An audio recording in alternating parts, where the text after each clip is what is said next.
If you could live green, would you? I'm Nick Fedorov, host of Things Green, where we introduce nuggets of green lifestyle from gardening, upcycling, answering your questions, sustainability, even discussing environmental issues. You can become more confident in making the right decisions for you and your family. So come along as we are Things Green.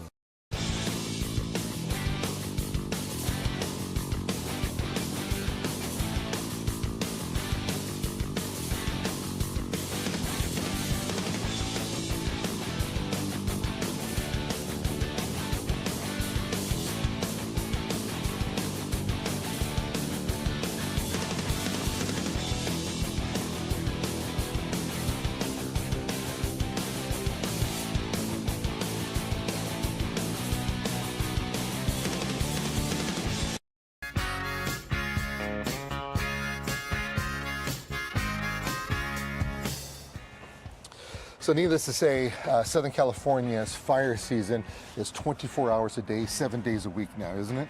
Yeah, the beautiful Southern California. Yeah. When it's not on fire. When it's not on fire. Oh my goodness. Well, And, which really gets me to thinking, when you come to your nursery over here, you've got tropical plants galore.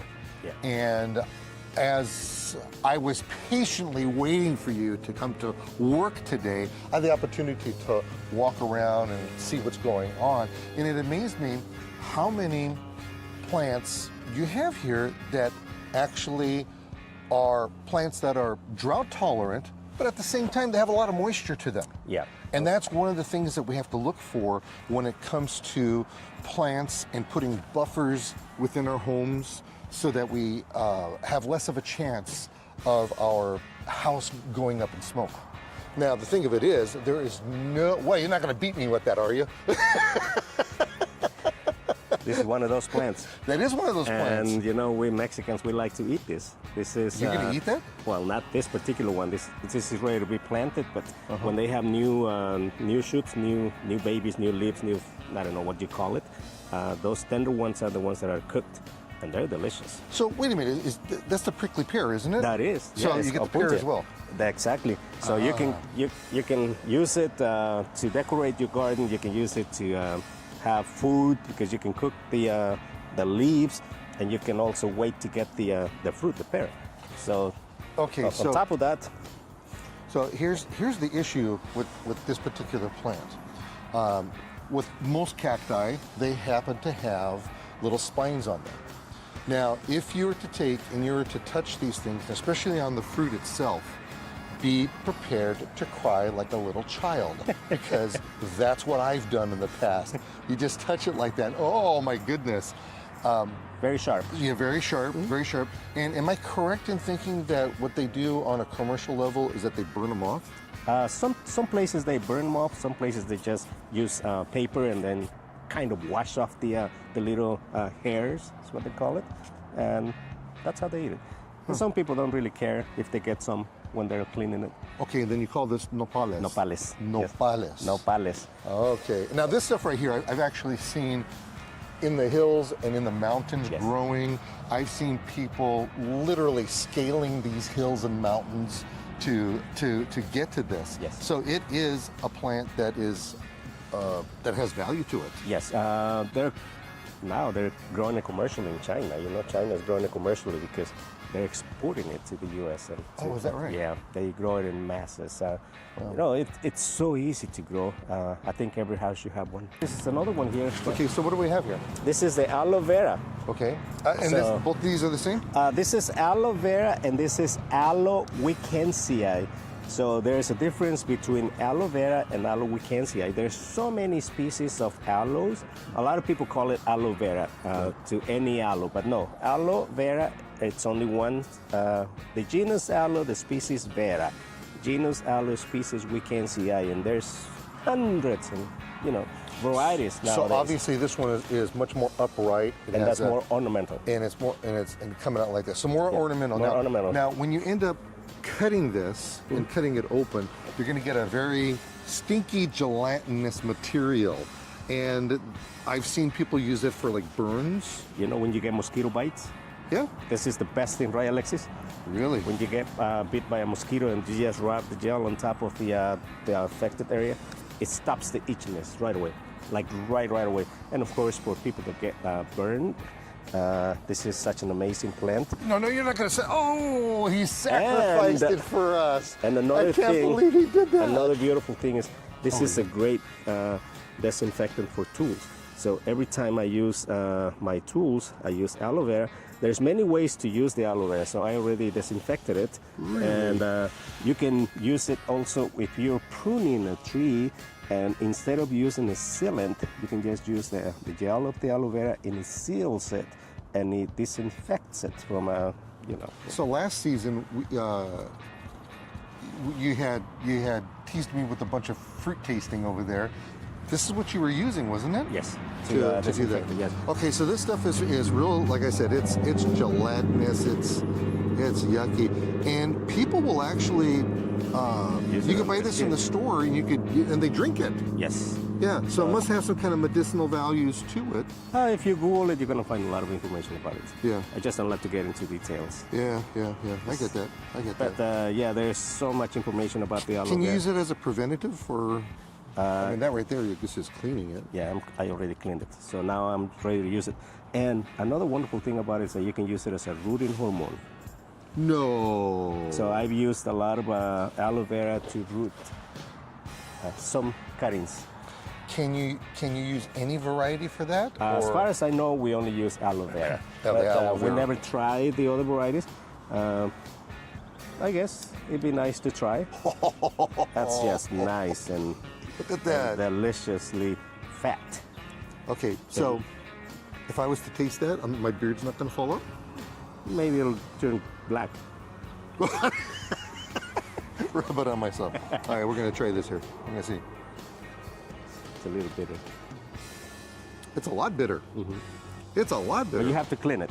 There's a way to clean it, and how you do it, it's basically to use it as a medicinal thing. You just do this, and take the skin off, and you put it in the refrigerator.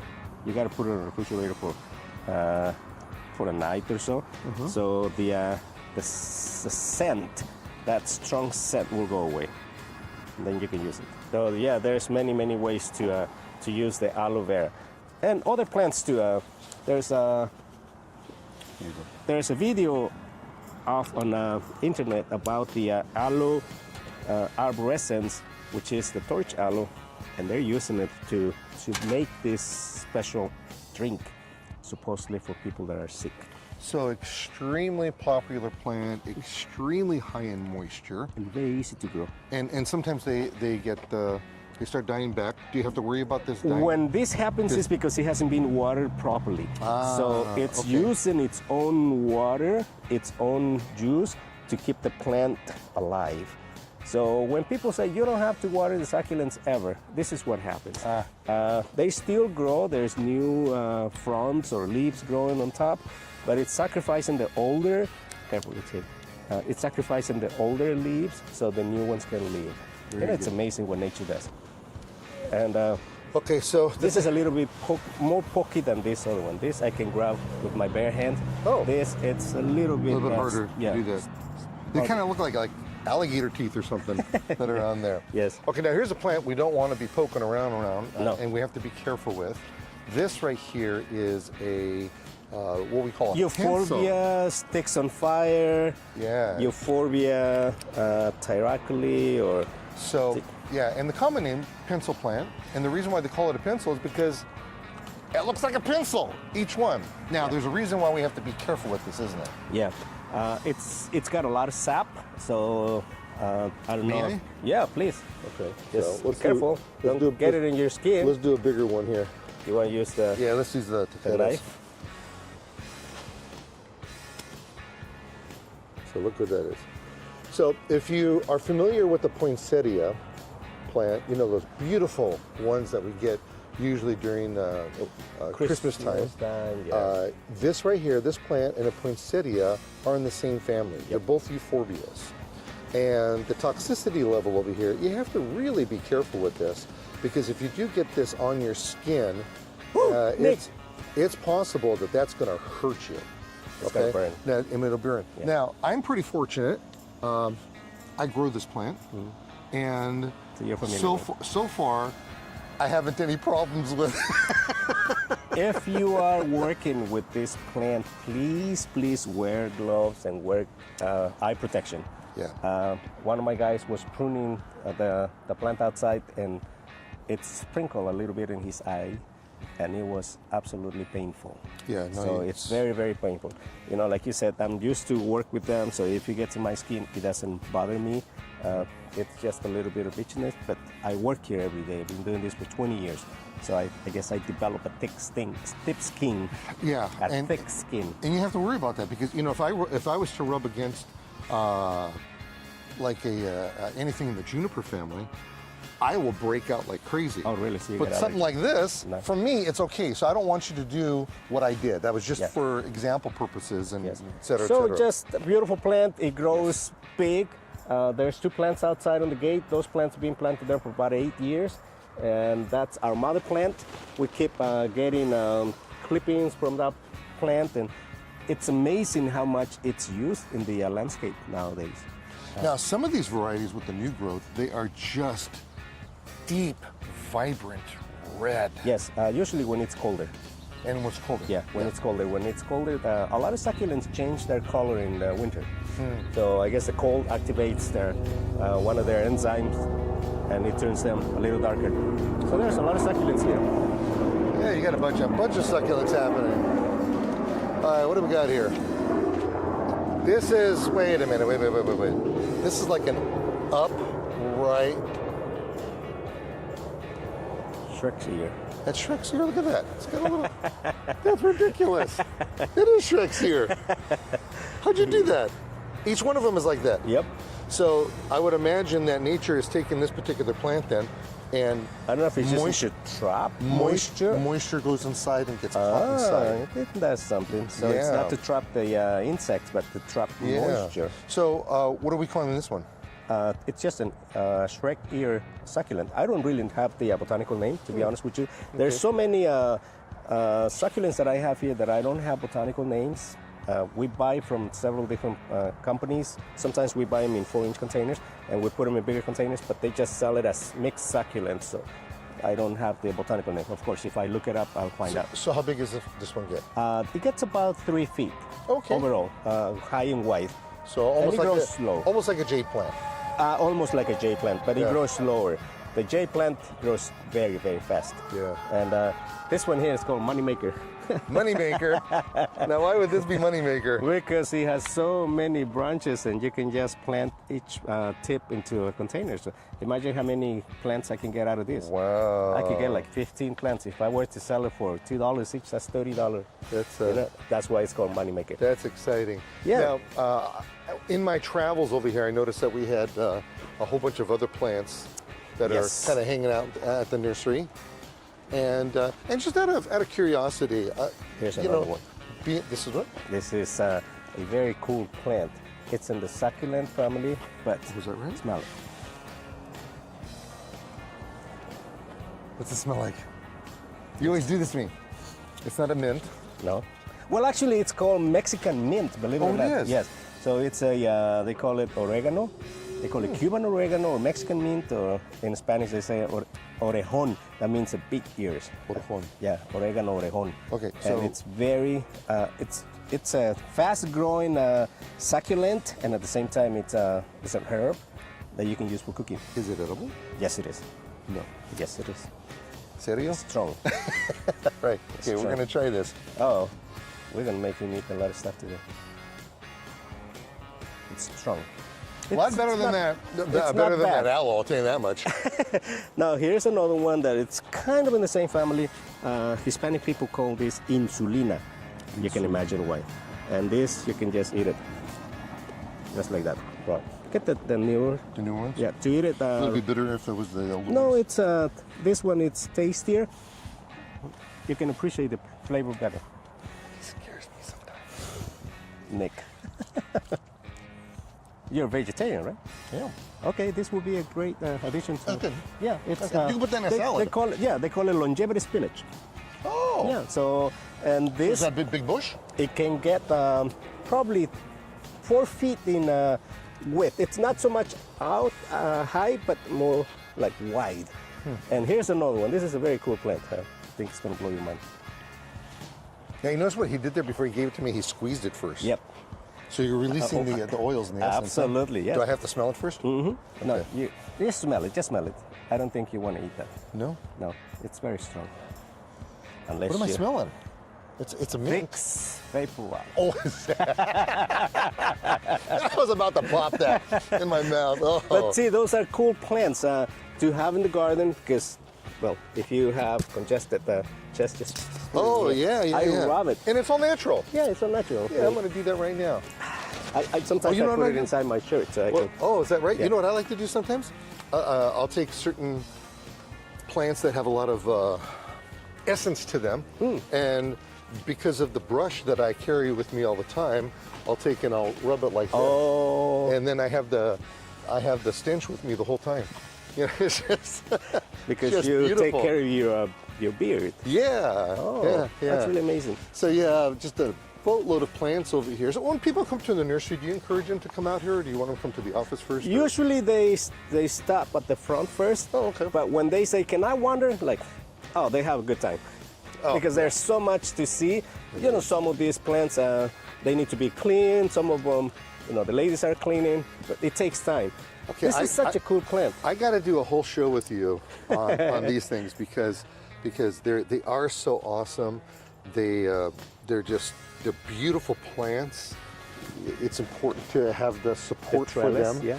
and trellis them up like this. And yeah, we'll get into This that. variety, it's so delicious Yeah? and it's so easy to grow. I've seen you had different Yeah. colors and flavors and everything. Yes, sir. Dragon fruit, by the way. Yeah, dragon fruit. And Yeah. that particular one is red, it's big, and it's very delicious. See, there's so many succulents. If this was your garden here, very little water, Mm-hmm. and if there ever was a fire nearby, I guess it won't go through it. You know, this is one thing I want to remind everybody, let everybody know. There is no such a thing as a fireproof plant. No.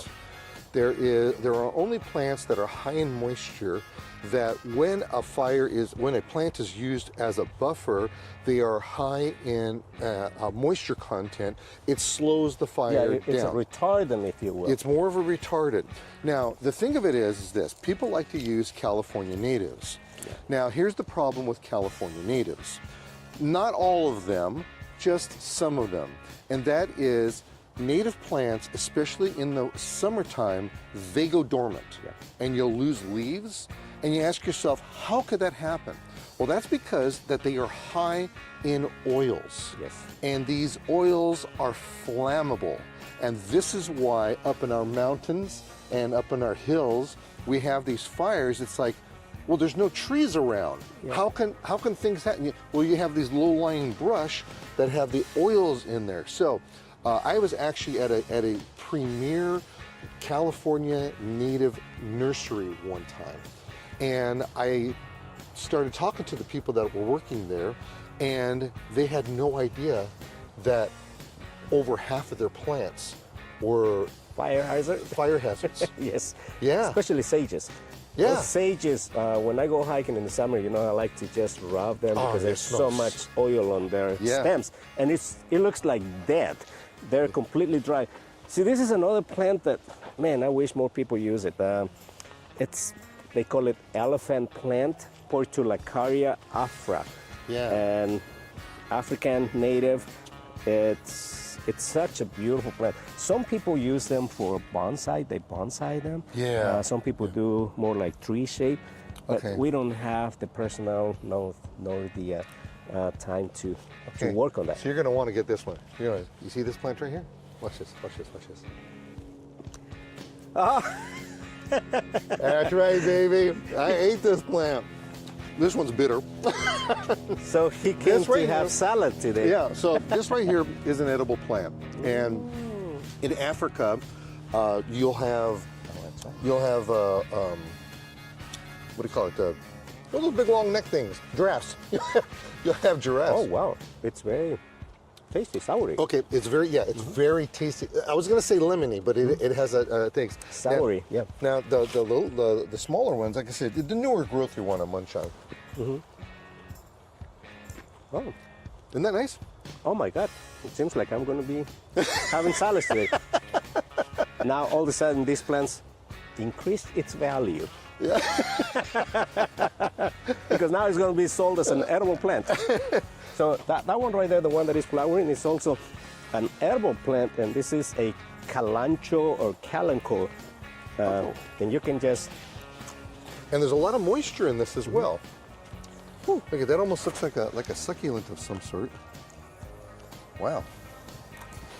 Some people don't like it because it has a lot of plantlets on the side of their leaves. In Spanish they call it mala madre because they have a lot of babies here and they drop them, and it can be somewhat invasive. So there's hundreds of them. They'll reseed themselves. Yeah, look. Yeah, but look at this beautiful flower. Oh, flowers are beautiful. So if you were to grow it in a container, you can enjoy the flowers. So avoid this. But this is gold. Yeah, I'm liking that.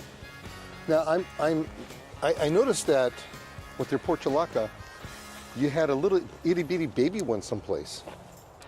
Yes, the miniature one. The miniature, it goes even smaller than this. So this right here would be a dwarf variety. Somewhat. Yeah. Not completely dwarf, but this one here is completely dwarf. They call it Portulacaria nana. Oh, that's the nana. That's nana. Now I'm intrigued. Intrigued. Oh, this is even stronger. It is, huh? Mm-hmm. But it's delicious. Okay. So here's delicious. the dealio with a lot of these plants. You have to be careful when you eat them. And the reason you have to be careful when you eat them is because a lot of them become diuretics. And especially if you're not used to eating a lot of this stuff, like the portulaca over here. I don't know what's going to happen to your system. It'll clean it. Yeah, you would The worst that can happen is that it'll clean Look it. at this guy. But the other thing is that you want to make sure also that whatever you are putting in your landscape, as whether it be for an edible landscape or whether it's for a fire-safe landscape, that you do your homework first, because we don't want you to all of a sudden have you munching down on that euphorbia plant because you had this right here. So understand what you have. That's so important to do that, and you're going to be better off. So we have more aloe over here. No, that's not aloe. This is an agave. It's agave. It's agave. There's Metiana. And the agave, that's another thing. There's so many different varieties of agave. Too many. This one variety. That's another variety. This is another variety. Watch it. Don't get poked. Oh, I did. I got poked. Oh, I deserve that one. Especially. Mr. Nick, please be careful. Here's another euphorbia. So some people use this. This is a euphorbia? It's a euphorbia. I don't remember what's the species, but this is a euphorbia, and of course it does have that sap, that latex, that it's also toxic for consumption. So do not eat this. Well, do not eat this. There's a lot of euphorbias are actually known also to have a lot of spines on them as well. So you may think that they're edible, not edible, but cacti, but they're not cacti. They're not. Some people use this on fences, like privacy fences, so nobody can jump over their property. Over it. Yeah. But so these have, it's just a beautiful plant. This one here is five sides. And look how it's highlighted with the different coloration on there. Almost looks like a zipper. That's nice. If you watch these plants closely, you're gonna see some patterns that are just amazing. Yeah, amazing. Like that aloe. This is another aloe that's called aloe. They call coral aloe, and this is the reason why they call it coral aloe. And the flowers are orange. Such a beautiful plant. It's a great landscaping plant. Usually when they plant this, they plant them in masses, like in medians or hillsides. Such an amazing plant. Well, as always, my friend, it is so nice to see you. Thank you for letting me barge in on your plants over Thank you here. for using this place for, for sharing the green world to everybody. There you go. Right. I ran out of words. All right. Thank you, Nick. Thank you very much, everybody. Hi, I'm Nick Federoff, and thank you for joining me here on Things Green, where I give you a wealth of information, whether it's gardening, sustainability, we could be talking about construction stuff, we've even been to airports. You just never know where we're going to end up, but I can guarantee you this much, we have information and ideas for you that you can use for your lifestyle, and at the very least, talk about it around the water cooler. That's me with me, Nick Federoff, here on Things Green.